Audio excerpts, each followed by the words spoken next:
ये तुम्हारे अंत का आरंभ है दशानन।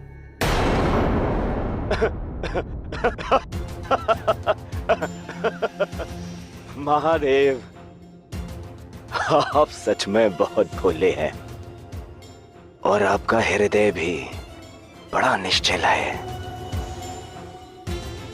जिसे आपसे, महादेव से अमृत का वरदान प्राप्त है, भला उसे कौन मार सकता है?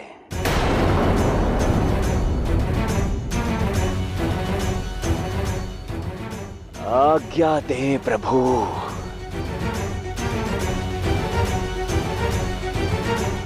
हर हर महादेव।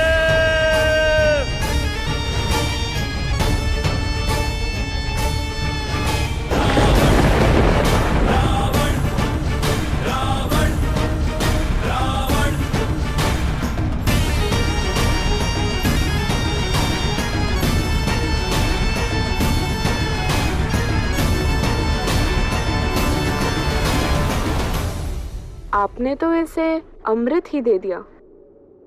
अब क्या होगा देव? होना क्या है गौरी? श्री राम का तेज और रावण का अहंकार इस अमृत को काट देंगे। ये रावण के अमरत्व की नहीं, उसकी मृत्यु का आरंभ है।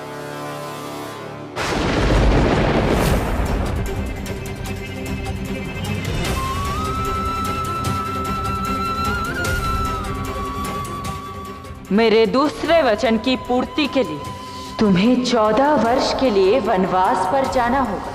ठीक है मां, मैं चला जाऊंगा। क्या राम ने कैकेयी को मना लिया और उसने भोजन भी ग्रहण कर लिया? जी महाराज, अब शीघ्र ही कैकेयी को भवन से बाहर आ जाएगी। हमारे राम के पास हर समस्या का समाधान होता है। रघुकुल की रीति निभाइए और मुझे मेरे वर दीजिए महाराज। पहला वर, अयोध्या का अगला राजा राम नहीं भरत बनेगा, और दूसरा वर, राम को 14 वर्ष का वनवास। राम ने इस समस्या का समाधान क्या निकाला?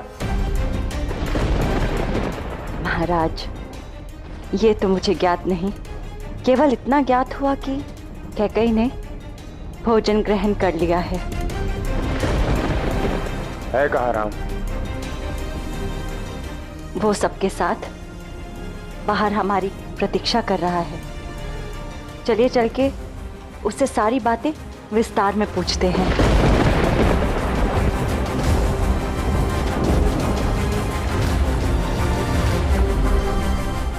मैं बहुत प्रसन्न हूं भैया कि आपने छोटी मां की समस्या का निदान कर दिया, किंतु फिर भी मैं जानना चाहता हूं कि वो समस्या ठीक है, क्यों इस प्रकार जाकर वो कोप भवन में बैठ गई?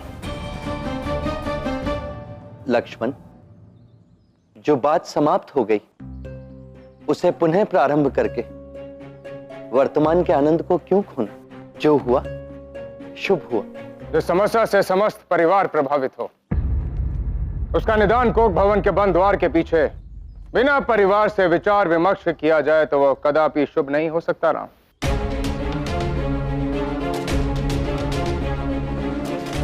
किंतु पिताश्री,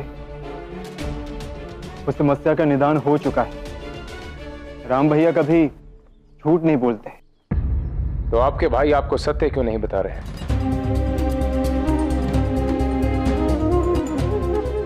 राम, क्या कैकेयी ने कोप भवन के बाहर आना स्वीकार किया? जी पिताश्री, वो शीघ्र ही वहां से बाहर आ जाएंगे। वो चाहती क्या थी?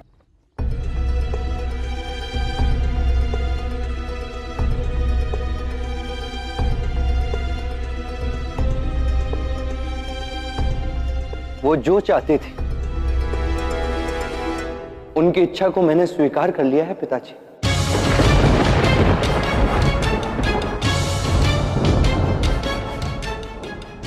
एक क्षण भैया, क्या स्वीकार कर लिया है आपने? अब आपको सत्य बताना होगा भैया। छोटी माँ की ऐसी कौन सी इच्छा थी जो आप स्वीकार कराएं? यदि एक माता अपने पुत्र से कुछ चाहे तो वो उसके भले के लिए ही चाहेगी लक्ष्मण।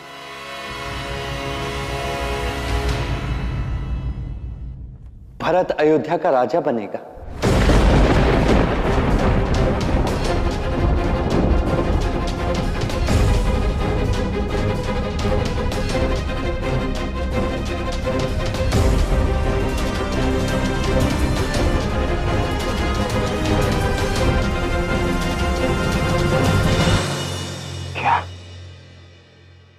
भरत भैया राजा बनेंगे, किंतु पिताश्री ने तो आपको उत्तराधिकारी बनाया है और हम सबने भी आपको ही चुना है। हम तो आपके चरणों की धूल की बराबरी भी नहीं कर सकते भैया। आपसे अधिक योग्य हम में से कोई नहीं है भैया। भरत योग्य है लक्ष्मण, किंतु अयोध्या का राजा केवल योग्य नहीं, सर्वश्रेष्ठ भी होना चाहिए भैया। वो केवल आप हैं। यदि मैं सर्वश्रेष्ठ हूं तो मेरे निर्णय का आदर करो लक्ष्मण। मैंने छोटी मां को वचन दिया है।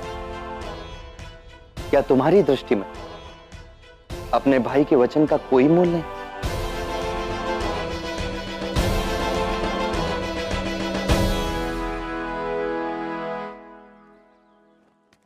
लक्ष्मण, हम चारों भाई सदैव एक दूसरे के लिए खड़े रहें, एक साथ, एकजुट, और हमें इस एकता को तोड़ना नहीं है मेरे भाई।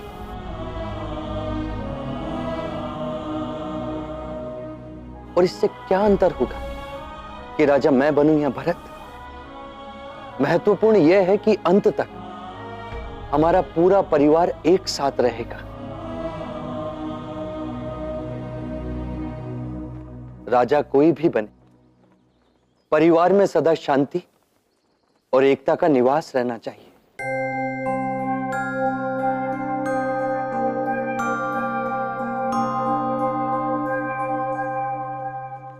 और तुम कहां निवास करोगे राम?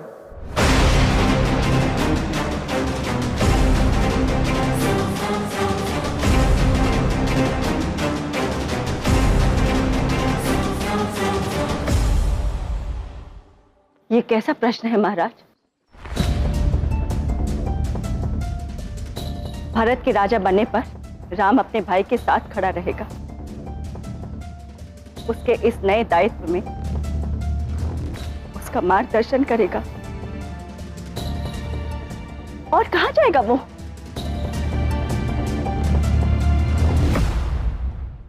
अपने मां के प्रश्नों का उत्तर दो। भारत के राजा बनने के पश्चात तुम्हारा क्या उत्तरदायित्व होगा राम? कहां निवास करोगे तुम?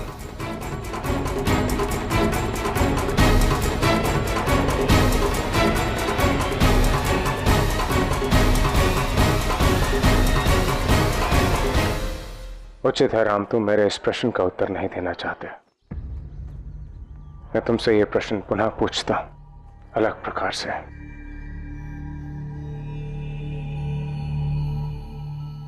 कैकेयी के दूसरे वचन का क्या हुआ?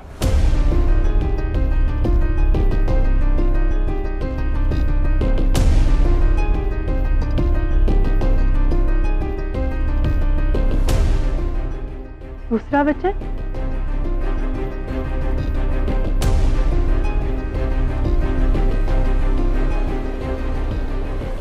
सीता को इस विषय में कुछ ज्ञात नहीं, अर्थात किसी को इस विषय में कोई ज्ञान नहीं।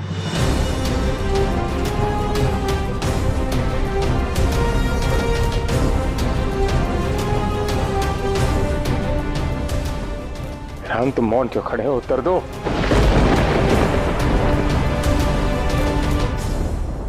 कैकेयी के वचनों ने मुझे भयभीत नहीं किया, किंतु तुम्हारा यह मौन मुझे भयभीत कर रहा है राम। कह दो कि तुमने कैकेयी का यह वचन स्वीकार नहीं किया। राम, कैकेयी ने दूसरा वचन क्या मांगा? अयोध्या के राज सिंहासन से अतिरिक्त भरत भैया के लिए और क्या चाहिए उन्हें? तुम्हारा ये मौन मेरे प्राण ले लेगा राम। इसी क्षण उतर दो। बोलो राम, क्या मांगा उसने?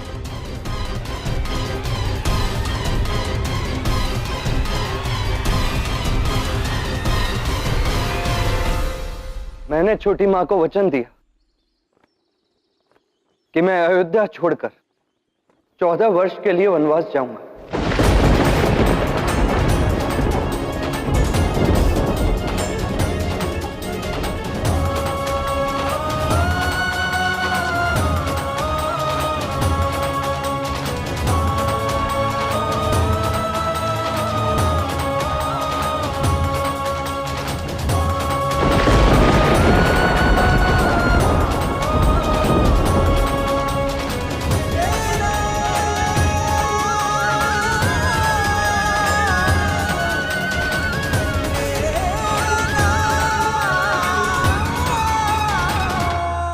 अनर्थ कैसे कर सकते हो राम?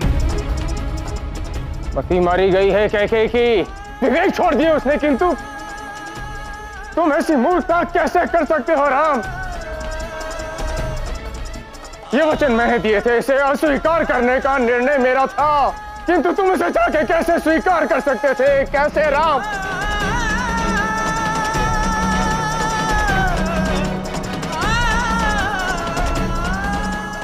मेरे उत्तराधिकारी हो तुम, एक अनुचित परंपरा आरंभ करने की भूल तुम कैसे कर सकते हो?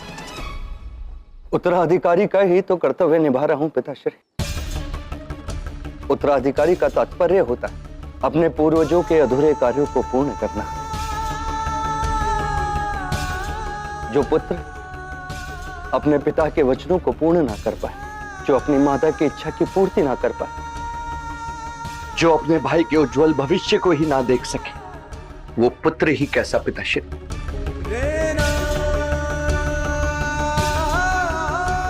आप महाराज हैं और आपने अपना कर्तव्य निभाया, मुझे उससे कोई आपत्ति नहीं, किंतु मैं महाराज नहीं पिताश्री, मैं केवल आपका पुत्र हूं और मुझे मेरा कर्तव्य निभाना ही होगा।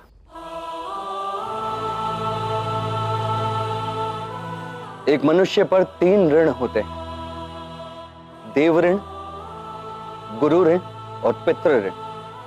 देव ऋण चुकता है यज्ञ को आहुति देने से,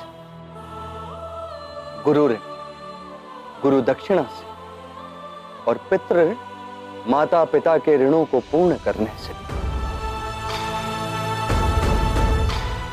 ये दोनों ऋण आपके कैकेयी मां पर ऋण थे पिताश्री, जिनको चुकाना मेरा कर्तव्य ही नहीं, धर्म भी।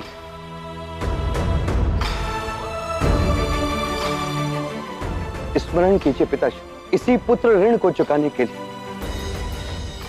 परम पितामह भागीरथ ने अपना पूरा जीवन दे दिया था, ताकि मां गंगा को धरती पर ला सके। अपने पितरों का तर्पण करने के लिए वो कैलाश तक पहुंच गए थे, और ये राम वन में भी नहीं जा सकता।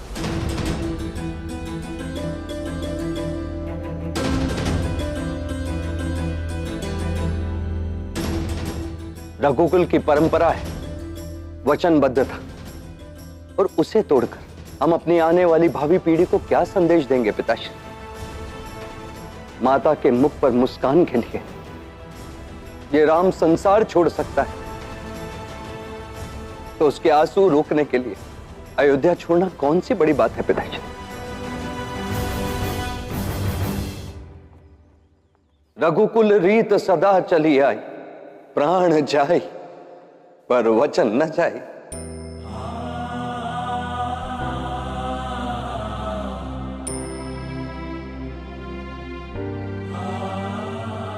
जिस पिता ने मुझे जीवन में चलना सिखाया, आज उनके वंश की परंपरा पर चलना कैसे छोड़ दूं मैं पिताश्री? जिन्होंने स्वाभिमान से सर उठाकर जीना सिखाया, उनकी दृष्टि कैसे झुका दूं मैं पिताश्री?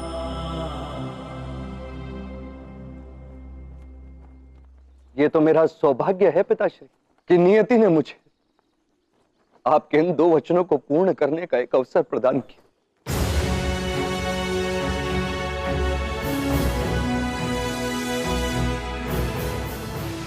और उस विश्वास का क्या राम, जो तुमने मुझे दिया था।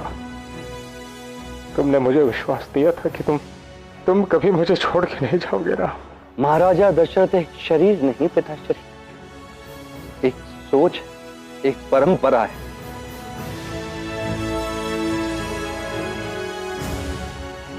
मैं आत्मज हूं आपका, आपकी आत्मा से दूर नहीं जा रहा।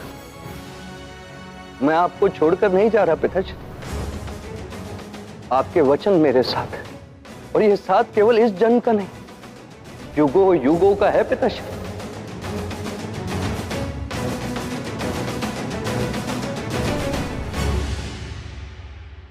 जब जब संसार राम का नाम लेगा, दशरथ नंदन साथ जुड़ा रहेगा।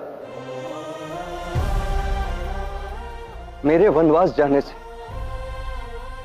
यदि मेरे पिताश्री के वचन बने रहे, अयोध्या का अभिमान बना रहे, मेरी छोटी मां के मुख पर मुस्कान बनी रहे, तो ये राम 14 वर्ष तो क्या, 14 जन्मों के लिए भी वनवास जाने को सज्ज है।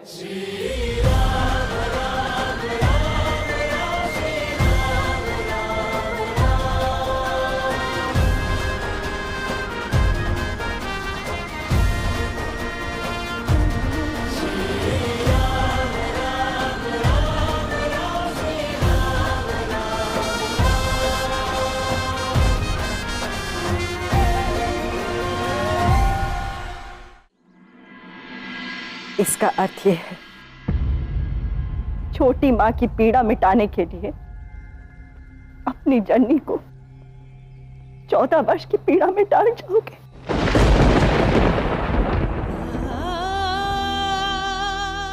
तुम्हारे लिए अपनी छोटी मां की आकांक्षाएं महत्वपूर्ण है, लेकिन इस कौशल्या की भावनाएं नहीं।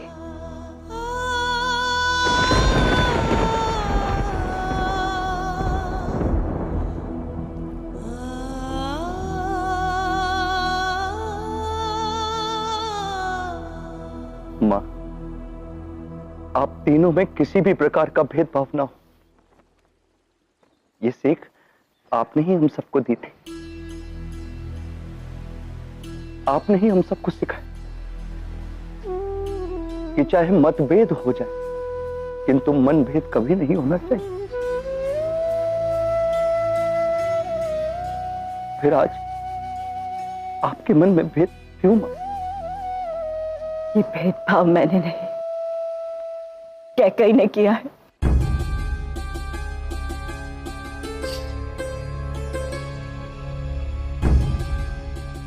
भारत के राजा बनने से मुझे कोई आपत्ति नहीं, किंतु मुझसे मेरे पुत्र को छीनकर 14 वर्ष के कठोर वनवास में भेज देने का अधिकार उसे किसने दिया? किसने दिया?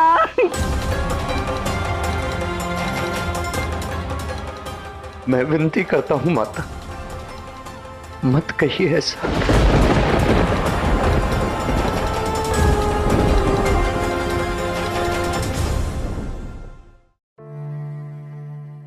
राम, बड़ी दीदी जो कह रही है वो उचित है पुत्र, क्योंकि आज कैकेयी ने इस अभेद्य अयोध्या को भीतर से ही भेद दिया है। राम, तुम्हारी मंजली माँ तुमसे विनती करती है पुत्र, मत जाओ हमें छोड़कर पुत्र, मत जाओ पुत्र, हमें छोड़कर मत जाओ। मुझसे इस प्रकार विनती मत कीजिए माता। मैं पुत्र हूं आपका और सदैव आपके हृदय में रहता हूं, है ना मां? यही भय था मुझे कि कहीं मेरे समस्त परिवार को बिखेर के रख देगी।